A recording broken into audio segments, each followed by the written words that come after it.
కాదండి, నేను బాధపడట్లా, వాళ్ళకి జరిగేది చెప్తాను. బాబు మీరు చాలా పిచ్చి ఎలివేషన్ లో ఉన్నారు, ఆ యొక్క మబ్బు నుంచి బయటికి రండి, జనసైనిక పార్టీలో మీరు మీ నాయకుడికి ఎలివేషన్ ఇవ్వట్లని నేను చెప్తా ఉన్నాను. ఎందుకంటే మాకు ఇప్పుడు పవన్ కళ్యాణ్ గారు ఆయన ఇప్పుడు రాష్ట్రంలో ఉన్నటువంటి నాయకత్వాన్ని సరిగ్గా చేయట్లా. ఆయన ఏమంటారు, ల్యాండ్ ఆర్డర్ నన్ను అడుగుతారేంటండి, మీరు సీఎం గారిని అడగండి, హోమ్ మినిస్టర్ గారిని అడగండి, నా శాఖలు నేను బాగానే ఉత్తరిస్తున్నాను అన్నారు. ఆయన శాఖలో ఆయన మరి 4,500 కోట్లు అంతా తీసుకొచ్చారని నేను చెప్తా ఉన్నారు. ఆ 4,500 కోట్లు ఎక్కడ గ్రామీణ పనులు చేసిన విడుదల చేయమని చెప్పండి. ఇప్పుడు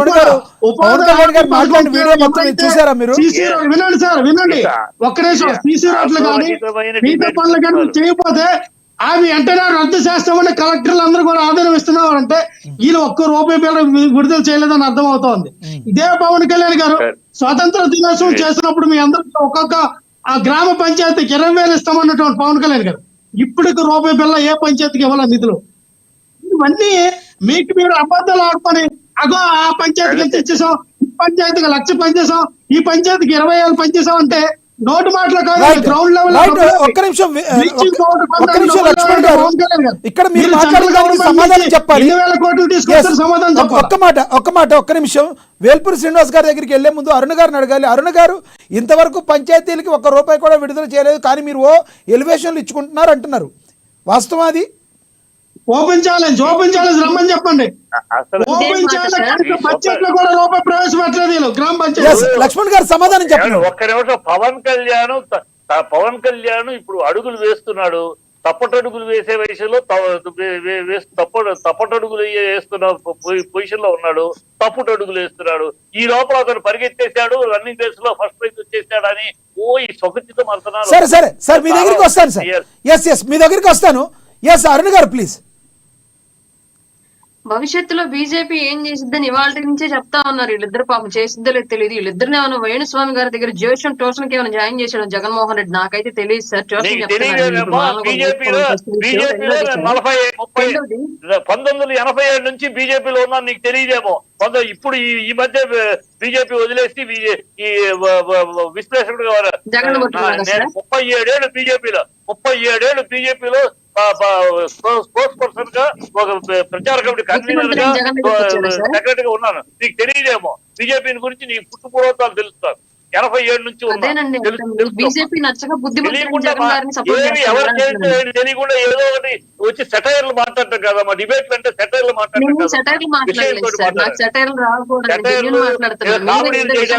డిబేట్ అంటే కామెడీ, డిబేట్లు అంటే కామెడీలు కాదు. ఇక్కడ మాట్లాడాలి. నువ్వేనమ్మా సెటైర్లు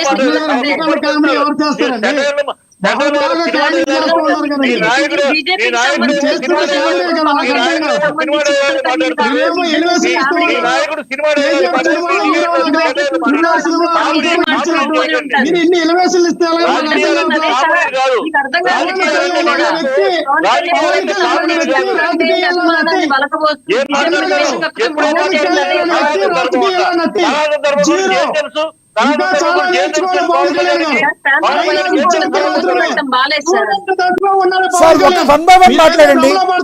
లక్ష్మణ్ రావు గారు మీరు క్వశ్చన్ అడిగారు, దానికి అరుణ్ గారు సమాధానం చెప్పండి. ముగ్గురు కలిసి మాట్లాడితే ఎవరికి అర్థం కాదు. లక్ష్మణ్ రావు గారు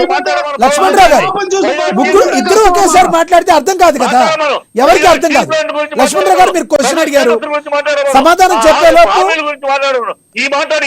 చిట్టిబాబు గారు మాట్లాడుతున్నారు. ప్లీజ్ అరుణ్ గారు సమాధానం చెప్పండి. అడిగింది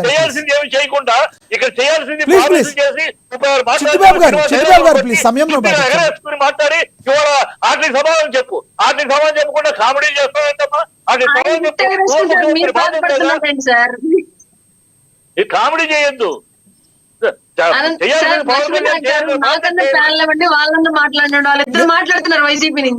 మాట్లాడండి, మీరు మాట్లాడి సమాధానం చెప్పండి. రేగడి లక్ష్మణరావు గారు అడిగారు. చిట్టిబాబు గారు సమాధానం చెప్పనివ్వండి ప్లీజ్. ఆవిడ సమాధానం చెప్పాక మీరు మాట్లాడండి, మీకు ఇస్తాను. ఆ సమాధానం చెప్పనివ్వండి సార్. సమాధానం చెప్పకుండా రాయపాటి అరుణ్ గారు చెప్పండి ప్లీజ్. అరుణ్ గారు ప్లీజ్.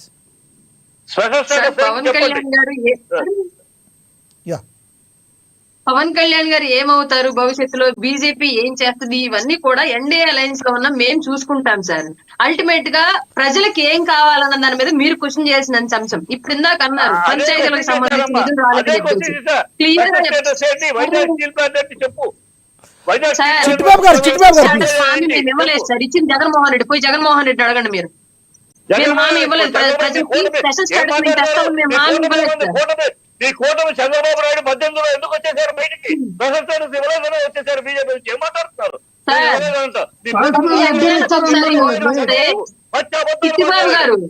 చిట్టిబాబు గారు ప్రతి 5 ఏళ్ళకి ఒకసారి ఆంధ్రప్రదేశ్ లో ఎలక్షన్ వస్తుంది.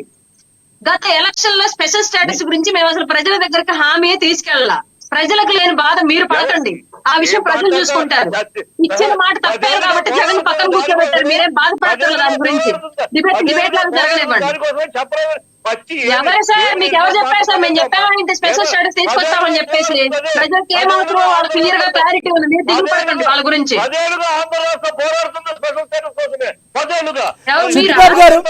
చిట్టిబాబు గారు మీరు బీజేపీ నుంచి బయటకు వచ్చారన్నారు. చిట్టిబాబు గారు బీజేపీ నుంచి మీరు బయటకు వచ్చారు, స్పెషల్ స్టేటస్ ఇవ్వలేదైనా బయటకు వచ్చారా మీరు? చంద్రబాబు స్పెషల్ స్టేటస్ కోసం అన్ని మాటలు మాట్లాడితే స్పెషల్ స్టేటస్ కోసం చిట్టిబాబు గారు చెప్పలేదంటారండి. ఏం మాట్లాడుతూ చిట్టిబాబు గారు స్పెషల్ స్టేటస్ బీజేపీ ఇవ్వలేదనే మీరు బయటకు వచ్చారా? జగన్ చంద్రబాబు వచ్చింది బయటకు, అందుకే చంద్రబాబు వచ్చింది 18లో చూడండి. చిట్టిబాబు గారు మీరు బీజేపీ నుంచి బయటకు వచ్చానన్నారు. నా ప్రశ్న స్పష్టంగా ఉంది. బీజేపీ నుంచి నేను బయటకు వచ్చానన్నారు. ఆంధ్రప్రదేశ్ ప్రజలకి స్పెషల్ స్టేటస్ ఇవ్వలేదనే మీరు బయటకు వచ్చారా? ఎస్, వైజాగ్ స్టీల్ ప్లాంట్ తరలిస్తున్నదానికి రాలేదు వాళ్ళ.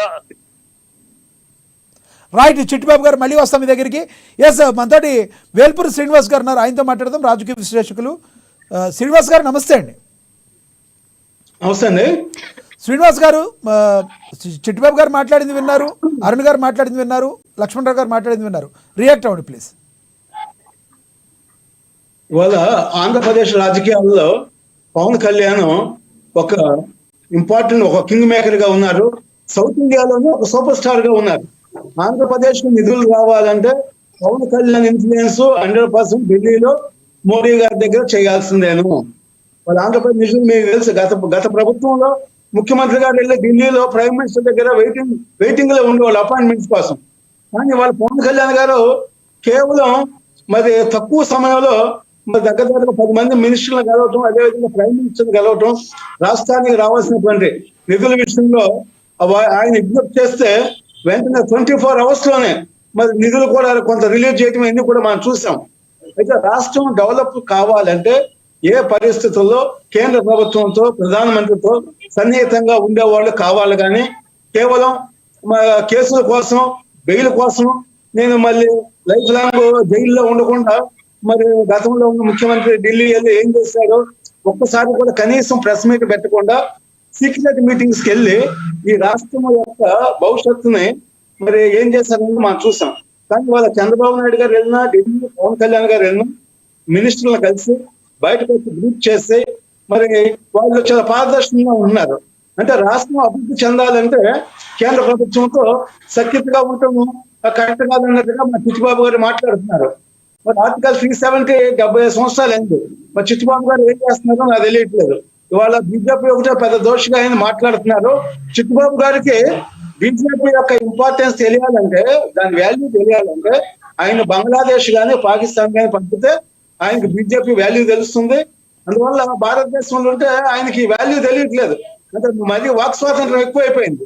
మరి వాళ్ళు ఇలాంటి పరిస్థితుల్లో మనం మాట్లాడేటప్పుడు డెఫినెట్ గా ఏ రాజకీయ పార్టీ అయినా తప్పులు చేసినప్పుడు దాని మీద మనం స్పెషల్ స్టేటస్ ఇస్తామని కాంగ్రెస్ కానీ, బీజేపీ కానీ, అన్ని పార్టీలు కూడా దాని మీద సరైనటువంటి స్టాండ్ తీసుకోలేదు. కొన్ని తప్పులు జరిగినాయి. ఓకే, అంతవరకు మాట్లాడుకుందాం. కానీ ఇవాళ భారతదేశంలో మోడీ గారి నాయకత్వం లేకపోతే ఇవాళ పాకిస్తాన్ నుంచి, ఇటు చైనా నుంచి, బంగ్లాదేశ్ లో ఇవాళ హిందువుల్ని ఏ విధంగా ఓచుకోసారి మనం చూసాం. ఏ నాయకుడు కూడా ఓట్ల కోసం, నోట్ల కోసం, ఓట్ల కోసం వాళ్ళు ఏ విధమైనటువంటి డ్రామాలు చేస్తున్నారో కూడా మనం చూస్తున్నాం. మరి వాళ్ళు పవన్ కళ్యాణ్ గారు నిస్వార్థంగా ప్రజల కోసం, రాష్ట్రం కోసం, రాష్ట్రంలో నిధులు కావాలని చెప్పేసి వాళ్ళు ఢిల్లీలో ప్రధానమంత్రి దగ్గర ఇన్ఫ్లుయెన్స్ చేయడానికి కూడా మనం దాన్ని వేరే రకంగా దాన్ని కామెంట్ చేయడం అంటే ఈ రాష్ట్రం అభివృద్ధి నిరోధకులుగా చెప్పుకోవచ్చు. మనం రాష్ట్రం అభివృద్ధి చెందాలంటే డెఫినెట్ గా పవన్ కళ్యాణ్ లాంటి నాయకుడు ఉండాలి. అదే విధంగా చంద్రబాబు నాయుడు లాంటి ఒక సీనియర్ మోస్ట్ లీడర్ ఉన్నప్పుడు ఆంధ్రప్రదేశ్ డెవలప్ అవుతుంది. మరి వాళ్ళ ప్రభుత్వం వచ్చిన తర్వాత అతి షార్ట్ పీరియడ్ లో వాళ్ళ అమరావతికి వచ్చినటువంటి 15,000 కోట్లు కానీ, విశాఖపట్నం రైల్వే జోన్ కానీ, మీరు పోలవరం తీసుకున్నా కూడా వాళ్ళ ఆంధ్రప్రదేశ్ అన్ని రంగాల్లో ముందుకెళ్తుంది. మరి గత ప్రభుత్వం ఎక్కడా కూడా ఎంప్లాయ్మెంట్ లేకుండా, సాఫ్ట్వేర్ కంపెనీ లేకుండా ఉన్న కంపెనీస్ అన్నిటి కూడా కమిషన్ల మీద వాళ్ళు డిమాండ్ చేయడం వల్ల వచ్చినటువంటి ఇండస్ట్రియలిస్టులు కానీ, సాఫ్ట్వేర్ కంపెనీలు కానీ పక్క రాష్ట్రాలకు వెళ్ళిపోవటం మనం చూసాం. కానీ ఈ రోజు పరిస్థితి అట్లా కాదు. ఇవాళ నేషనల్ లెవెల్లో ఇవాళ వచ్చేటప్పుడు ఆంధ్రప్రదేశ్ ఫస్ట్ గా చూస్ చేసుకోవటం, ఏ కంపెనీస్ వచ్చినా కూడా, మరి విశాఖపట్నం కూడా గతంలో మనం చూసాం, లులు కంపెనీ ఇవన్నీ కూడా జగన్మోహన్ రెడ్డి వాళ్ళని బెదిరించడం వల్ల వాళ్ళందరూ కూడా విశాఖపట్నం నుంచి పారిపోవడం జరిగింది. తర్వాత తెలంగాణలో కూడా వాళ్ళు ఎస్టాబ్లిష్ చేశారు. మరలా శ్రీనివాస్ గారు రానున్న రోజుల్లో పవన్ కళ్యాణ్ సౌత్ మొత్తానికి కూడా ఒక ఎన్డీఏలో ఒక ప్రధానమైన పాత్ర పోషించే అవకాశం ఉందంటారా? ఆంధ్రప్రదేశ్ అనే కాదు, భారతదేశ రాజకీయాల్లో పవన్ కళ్యాణ్ చాలా కీలకమైన పాత్ర పోషించబోతున్నాడు. నిన్న మనం చూసాం మహారాష్ట్ర ఎన్నికల్లో ఏ విధమైనటువంటి స్టాండ్ తీసుకున్నారో, అక్కడ ఉన్నటువంటి మరి రాజకీయాలను ఏ విధంగా ప్రభావితం చేశారో చూసాం. మరి తిరుపతిలో కూడా మరి కల్తీ చేసినప్పుడు కూడా సనాతన ధర్మం కోసం మరి వాళ్ళ దేశంలో ఉన్నటువంటి హిందూ సమాజం గురించి కూడా మాట్లాడినటువంటి ఒకే ఒక వ్యక్తి పవన్ కళ్యాణ్ అని చెప్పుకోవచ్చు మనం. కానీ ఈ రాజకీయ పార్టీలు ఇతర దేశాల్లో ఏమైనా జరిగితే ఏమైనా మత పార్టీలను మాట్లాడతారు, కానీ 150 కోట్ల మంది ఉన్నటువంటి హిందూ సమాజానికి ఎక్కడైనా అన్యాయం జరిగితే వాళ్ళు ఎక్కడా కూడా మాట్లాడిన సందర్భాలు లేవు. అంటే కేవలం ఓట్ల కోసం హిందూ సమాజాన్ని చేల్చడానికి ప్రయత్నాలు చేస్తున్నారు అనేది చాలా స్పష్టంగా కనపడుతుంది. కాంగ్రెస్ పార్టీ అయితే ఎంటైర్ ఈ 75 years లో ఏ రోజు కూడా దేశం యొక్క సంక్షేమం కోసం కాకుండా కేవలం వాళ్ళ యొక్క పార్టీ ఓట్ల కోసమే వాళ్ళు మాట్లాడారు అనేది చాలా స్పష్టంగా మనం చూసాము. కానీ ఇప్పుడైనా కూడా రాబోయేటువంటి పరిస్థితుల్లో ఈ రాష్ట్రంలో చంద్రబాబు నాయుడు కానీ పవన్ కళ్యాణ్ నాయకత్వంలో ముందుకు పోతుంది. డెఫినెట్ గా ఇవాళ రాష్ట్రం అభివృద్ధి చెందుతుంది. జగన్మోహన్ రెడ్డి గారు మరి అమెరికాలో కూడా అవినీతి చేశారు, ఆయన జైలుకి వెళ్ళడం అనేది పక్కా, దాని గురించి ప్రశ్న లేదు. ఇక్కడికి మళ్ళీ ఈడీలు సిబిఐ లాగా ఉండదు. అమెరికా ఆరోపణలే కదా సార్, అన్ని ఆధారాలు ఇంకా ఆధారాలు సేకరించాలి కదా, ఆరోపణలే కదా. రైట్ రైట్ మళ్ళీ వస్తా శ్రీనివాస్ గారు మీ దగ్గరికి మళ్ళీ వస్తాను. లక్ష్మణరావు గారు ఎందుకు నవ్వుతున్నారు? మీరు ప్యానల్లో ఎప్పుడు హాట్ గా ఉండే మీరు ఎందుకు నవ్వుతున్నారు? నవ్వు వస్తుంది మీకు? లక్ష్మీనాథ్ గారు ఏంటో ఎలివేషన్ మంచిదే, ఇచ్చుకుంటే పర్లేదు, దాందే ఉంది. కానీ నేను ఒకటే చెప్తా ఉన్నాను లక్ష్మీనాథ్ గారు, ఏంటంటే రాజకీయాలు చేయడంలో, రాజకీయాలు నేర్చుకోవడంలో, రాజకీయం అంటే ఏంటని తెలియడంలో పవన్ కళ్యాణ్ గారు చాలా కీలకంగా వెళ్తున్నారు. చాలా మెహనత్ వచ్చింది ఆయనకి, చాలా అనుభవం వచ్చింది, ఇంకా నేర్చుకుంటున్నారు అని భ్రమలో ఉన్నారు. మంచిదే. నేను ఒకటే చెప్తా ఉన్నాను అండి, పవన్ కళ్యాణ్ గారు రాష్ట్ర రాజకీయాల నుంచి తరివేస్తూ ఉన్నారు చంద్రబాబు నాయుడు గారు. వాళ్ళిద్దరికి ఇంటర్నల్ గా గొడవలు అవుతున్నాయి. రేపు ఫిబ్రవరి మార్చి నెలలో కల్లా లేదా రేపు 2025 సంవత్సరంలో గుర్తుపెట్టుకోండి, నారా లోకేష్ కి పట్టాభిషేకం కన్ఫామ్ గా జరుగుతుంది. పవన్ కళ్యాణ్ గారి పరిస్థితి ఏంటి? సో మనం కేంద్ర మినిస్టర్ గా వెళ్ళిపోతామా, కేంద్రంతో మనం రాజ్యసభకి వెళ్ళి కేంద్ర మినిస్టర్ గా అక్కడ చేద్దామా అనే ఒప్పందాలు ఏవో జరుగుతున్నాయి, మంత్రాలు జరుగుతున్నాయి. లేదు రేపు 2027లోనే జమిలీ ఎలక్షన్లు వస్తే మీ వ్యక్తిగత అభిప్రాయం అంతే కదా? వినండి సార్, మీ వ్యక్తిగత అభిప్రాయం, మీ వ్యక్తిగత అభిప్రాయమేనా? లేదు ఇది ఇంటర్నల్ గా వార్ జరుగుతుంది. పవన్ కళ్యాణ్ గారు సాక్షాత్ అసెంబ్లీ సాక్షిగా 10 సంవత్సరాలు చంద్రబాబు నాయుడు గారు మీరే సీఎం గా ఉండాలంటే దానికి అంతరార్థం ఏంటంటే, మీరు లోకేష్ గారిని కానీ సీఎం చేస్తే మీ ఇది ఒక పొత్తు ఉంటుందా ఓడుతుందా తెలియదు. మీకైతే 10 సంవత్సరాలు కాకపోయినా 20 సంవత్సరాలైనా బానిసరకం చేయడానికి మా వాళ్ళు బానిసరకం చేస్తారు. మీ జెండా కూలీలు మోస్తారు, మీ జెండా ఎక్కడ మోయమంతా అక్కడ మోస్తారు, మీ జెండా కూలీలు కొంటాము, మీ కింద నా పార్టీ, నా అభివృద్ధి, నన్ను నమ్ముకున్న బడుగు బలహీన వర్గాలు, నన్ను నమ్ముకున్న కాపు సామాజిక వర్గం ఎలాగే అయిపోయినా పర్లేదు. కిందసారి తమరు అన్నగారిని నమ్ముకుని పార్టీలో వచ్చినటువంటి బడుగు బలహీన వర్గాలు, కాపు సమాజ వర్గం ఎలాగైనా నట్టేయటం ముంచేశారో, ఈ రోజున పవన్ కళ్యాణ్ గారు అదే దిశగా వెళ్ళడానికి ప్రయత్నాలు చేస్తూ ఉన్నారు. ఓకే, ఏదైనా చేయండి, అది పార్టీ పెట్టుకున్నారు, అది ఆయన వ్యక్తిగత విషయం. మేము ఒకటే చెప్తా ఉన్నాం, మీరు రాష్ట్ర రాజకీయాల్లో అది మీరు ఒకరి కింద మోసేది నీళ్ళు తాగడానికి 10 సంవత్సరాలు 20 సంవత్సరాలు పాలసీలకు చేస్తారా? లేదు నిలబడి నిక్కచ్చుగా నేను రాజకీయాల్లో ఎదుర్కొంటాను రా, 3 పార్టీలు 3వ ప్రత్యామ్నాయ పార్టీగా మీరు సింగిల్ గా వచ్చి మీరు సీఎం క్యాండిడేట్ గా నిలబడి మీరు సీఎం అవుతారో పిఎం అవుతారో లేదా హోమ్ మినిస్టర్ అవుతారో మీరు తెలుసుకోవాలా.